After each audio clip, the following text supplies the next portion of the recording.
우리는 왜 자살에 주목해야 할까요? 하루 평균 38명이 스스로 생을 마감하는 나라 대한민국. 숫자 뒤엔 절망 속에 외로이 싸우는 누군가의 얼굴이 있습니다. 지금 우리는 그 고통들을 어떻게 도울 수 있을지 함께 고민해 보겠습니다. 자살이란 단순한 죽음이 아닙니다. 세계보건기구 WHO는 자살을 죽음을 초래할 의도와 동기를 인식한 채 자신에게 손상을 입히는 행위라고 정의했습니다. 사회학자 에밀 디르켐은 자살을 장차 죽음을 초래할 것을 알고 자신에게 가해야 하는 행동, 즉 자신에 대한 살인이라고 봤습니다. 그는 개인의 자살도 사회적 요인과 연결되어 있다고 강조했습니다. 심리학자 프로이트는 자살을 자기 자신을 향한 죽음 본능, 즉 타나토스의 표현이라고 설명했습니다. 삶에 대한 애착이 약해지고 무의식적인 자기 파괴 충동이 표출된다는 것이죠. 융은 자살을 삶의 모든 의미가 상실했다고 느끼는 사람이 재생을 갈망하여 마지막으로 표현하는 소원이라고 했습니다. 결국 자살은 고통에서 벗어나고 싶은 절박한 외침입니다. 그렇다면 지금 우리 사회의 자살 문제는 얼마나 심각할까요? 지난해 우리나라에서 매일 약 40명이 스스로 목숨을 끊었습니다. 13년 만에 가장 많은 숫자인데 코로나19가 한창일 때보다도 더 높습니다. OECD에서 가장 자살률이 높은 나라란 안타까운 오명은 올해도 이어질 걸로 보입니다. 김필준 기자입니다. 지난해 우리나라에서 스스로 목숨을 끊은 사람이 14,439명으로 잠정 발표됐습니다. 이는 전년보다 3.3% 늘어난 건데 2011년 이후 13년 만에 최대치를 찍었습니다. 평균을 내면 매일 약 40명이 스스로 목숨을 끊은 셈입니다. 특히 2년 연속 전년 대비 수치가 늘고 있는 점은 눈여겨볼 대목입니다. 성별로는 남자가 1341명, 여자가 4098명으로 남자가 2배 이상 많았습니다. 지난해 대비 남자는 6.1% 늘었고 여자는 3.1% 줄었습니다. 연령대에선 50대가 21%로 가장 많았습니다. 2023년 기준 대한민국의 자살자 수는 13,978명입니다. 하루 평균 38.3명, 즉 매일 작은 마을 하나가 사라지는 셈입니다. 자살률은 인구 10만 명당 27.3명으로 전년도보다 8.5% 증가해 최근 5년 중 가장 높은 수치입니다. 우리나라는 과거 외환 위기였던 1998년, 카드 대란이 있었던 2003년, 글로벌 금융 위기 직후인 2009년에 자살률이 급격히 높아졌습니다. 2009년에는 자살률이 31.7명으로 최고치를 기록하기도 했습니다. 즉, 경제적 어려움은 자살과 밀접한 관련이 있습니다. 세계적으로도 자살은 심각한 보건 문제입니다. 2019년 기준 전 세계에서 70만 명 이상이 자살로 생을 마감했습니다. 이는 전체 사망의 약 1.3%, 100명 중에 1명꼴입니다. 특히 15세부터 29세까지 젊은 층에서는 자살이 8번째 주요 사망 원인으로 기록됐습니다. 전체 자살의 58%가 50세 이전에 발생하고 있습니다. 국제사회는 이를 막기 위해 노력 중입니다.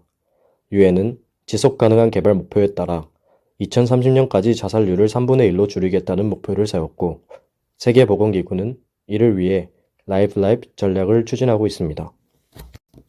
그렇다면 자살 위험에 처한 사람과 전문가의 상담은 어떻게 이루어질까요?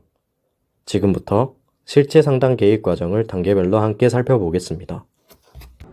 혹시 요즘 죽고 싶다는 생각을 자주 하시나요? 상담의 첫 번째 단계, 직접적 질문. 자살 위험을 평가할 때 가장 먼저 필요한 건 직접적인 질문입니다. 자살에 대해 생각해 보신 적 있나요? 라는 질문은 민감하지만 필수적입니다. 명확하고 담담하게 물어야 합니다. 그 생각이 구체적으로 언제부터 시작됐는지 말씀해 주실 수 있을까요? 한두 달 전부터요. 너무 힘들어요. 상담의 두 번째 단계, 경청과 위험성 평가. 경청하며 자살의 의도와 계획, 준비 여부를 파악합니다. 자살 위험성을 평가할 때에는 FACT 양식을 활용합니다. 감정 상태, 행동 특성, 최근 변화, 자살 위협 표현을 살펴보는 것이죠. 당신은 혼자가 아닙니다. 저도 당신을 돕고 싶고 당신 주변에 당신을 도울 수 있는 자원들이 많이 있습니다. 상담의 세 번째 단계, 도움 제공. 상담자는 도움을 주겠다는 의지를 명확히 표현해야 합니다. 그것이 내담자에게 희망의 실마리가 됩니다. 혹시 지금 위험한 물건을 소지하고 있거나 집에 칼이나 약 등 위험한 물건이 있나요? 네, 집에 있어요. 상담의 네 번째 단계, 안전한 환경 확보. 자살 수단이 될 만한 물건을 치우고 안전한 환경을 만드는 것도 필수입니다. 필요하다면 가족이나 보호자와 협력해야 합니다. 지금 어떤 마음인지 어떤 감정을 느끼고 있는지 더 이야기해 주실 수 있나요? 매일 아침에 오는 게 힘들어요. 똑같은 삶을 매일매일 살아야 되잖아요. 상담의 다섯 번째 단계, 표현 격려. 내담자가 스스로 마음을 표현하도록 격려합니다. 자살이 문제 해결이 아님을 깨닫는 과정이 필요합니다. 그러면 우리 조금 더 성필 씨의 삶에 있는 긍정적인 것들과 그럼에도 불구하고 성필 씨를 살아가게 하는 것들이 어떤 게 있는지 찾아볼까요?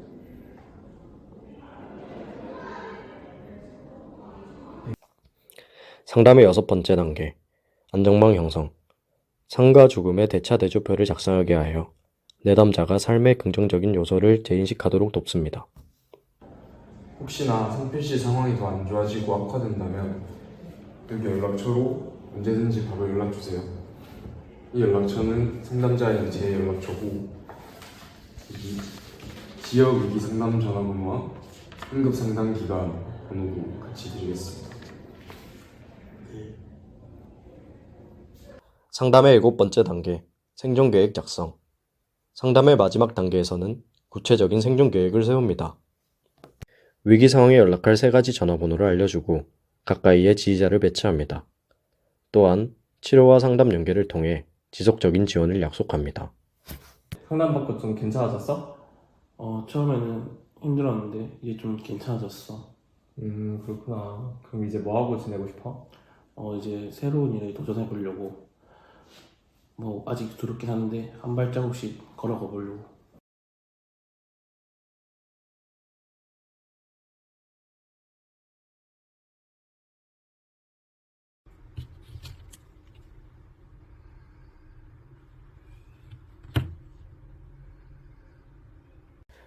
자살은 예방할 수 있습니다.